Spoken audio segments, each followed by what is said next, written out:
guys, it just looks so much better walking in here. Let's see how my guys are doing today. It's only been a day, yet I keep coming to check to see if there's been any new growth. I think this one might need some more moisture. Okay, so you guys, I wanted to talk to you about something. It was kind of a realization that I had at church this morning. We were reading out of 1 Peter chapter 4, 7 through 11. And it was talking about how it's part of our job as the church body to love one another, connect with one another, be there for each other. And the preacher was talking about how we should be working towards connecting to other people. He had an example of us, you know, people getting together and having dinner at their houses, or even meeting up at restaurants if you're not comfortable with someone coming to your house, and having good conversation and getting to know people, because when you know people, you can start to love people, and when you love someone, you're going to pray for them differently. When they're struggling or they're going through something, you're going to feel it. You're going to hurt with them. You're going to celebrate with them and things like that. And it got me thinking, I have been so shut off, especially when he said the thing about when they're hurting, you're going to hurt. And I remember who I was many, many years ago. I felt emotions very strongly when someone that I cared about, or even sometimes someone I didn't know, was being hurt or going through something. It affected me very strongly. And I think at some point, the pain from things like that just got to be too much to handle. So I just stopped letting myself be close to people. And also, kind of related to that, when I was in this relationship with my ex, that relationship, I went from being someone who was very close to my family, would talk to them about anything, anytime I had questions or something was bothering me. I would go to every member of my family, which isn't big, and I had no issues going with them and just spilling the beans, spilling everything, telling them everything, asking them for their advice and things like that. He kind of trained me to not do that anymore. It's so weird. It's so weird how people can change you like this. He changed who I was and how I related to my family and how I related to people in general. I got used to being really closed up and not speaking and not sharing and not seeking advice. And that's who I am now. So when I'm having trouble, or I'm feeling lonely, or anything, when I'm happy and I want to talk about something, when I fell in love with, Ricky, I didn't go sharing that with my family. And I think it's all because of that past relationship and the way that he expected me to live, and the things that he drilled into my mind about what an adult is supposed to be like. They don't run to their family, and they don't talk about their relationship, and they don't have friends, and they don't do this and they don't do that. That just got drilled into my head over and over and over again for 8 years. And at some point it changed who I was, and I didn't even realize it. And all of this is coming to my mind while the preacher is, sharing this message with us. Like, I just didn't realize it. And now that I have realized it, I pray God would help me get back to who I was. He would help me to open back up, help me to reach out to my family, to be closer, help me to learn to love people again and care about people and not be afraid of the pain that comes along with that. And all the feelings, I'd shut off all these feelings. It just hurt so much. I couldn't do it anymore. So I just stopped feeling. And I hadn't realized that. So yeah, I don't really know why I wanted to share that, but it did. There it is. It's such a crazy thing, like I said, how relationships can change you and you don't even realize it's happening.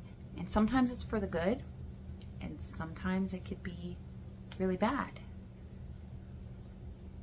Anyway, now that I've gotten that off my chest, I'm trying to think of something I can do out here today.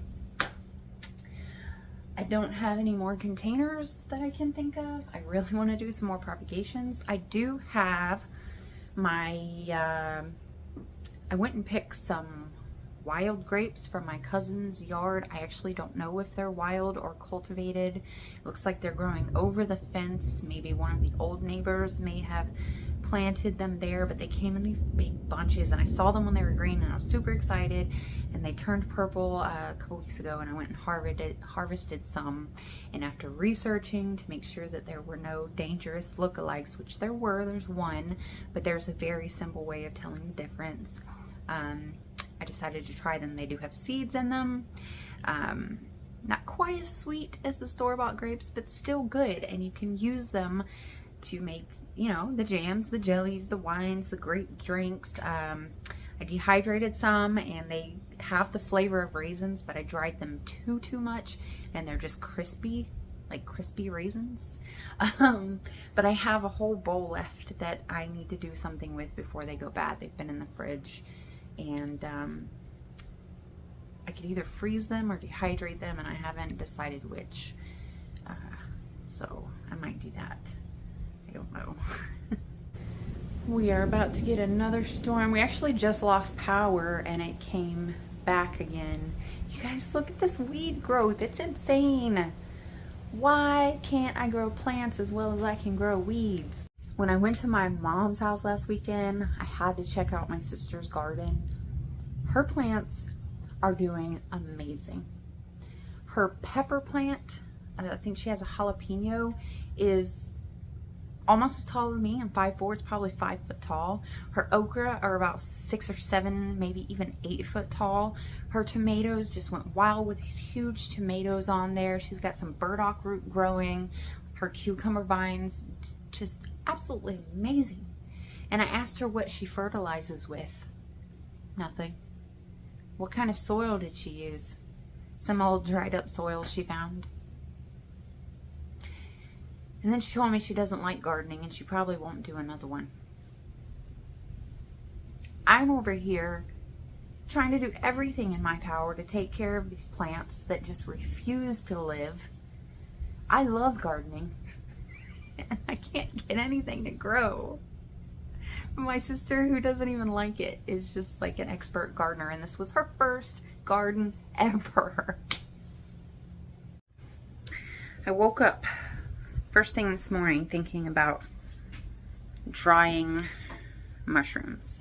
Not in that dehydrator like I normally do. For some reason I was thinking about hanging them to dry, and how can I do that before I'm even fully awake. That's what I'm thinking about, and I couldn't figure out why, other than I'm obsessed with mushrooms right now. But and then I remembered that I had dreamt that I found a huge Amanita muscaria. Those are the toadstool mushrooms, the red ones with the white spots on the cap that you see in like the Mario Brothers, and even when text messages you can put a mushroom in there. I found a huge one, and I think that's why I woke, because I woke up right after that and I was thinking, how can I dry this thing? But also in that dream, I found a teeny tiny little pig. It was like a white with black spots on him, and I kept trying to get him, and he was so tiny. I had him in my hand and he kept slipping through my hand like little lizards used to do when I was a kid. Who dreams about stuff like that? Now that I've got my shed cleaned out, it kind of makes me want to put all my plants back in there.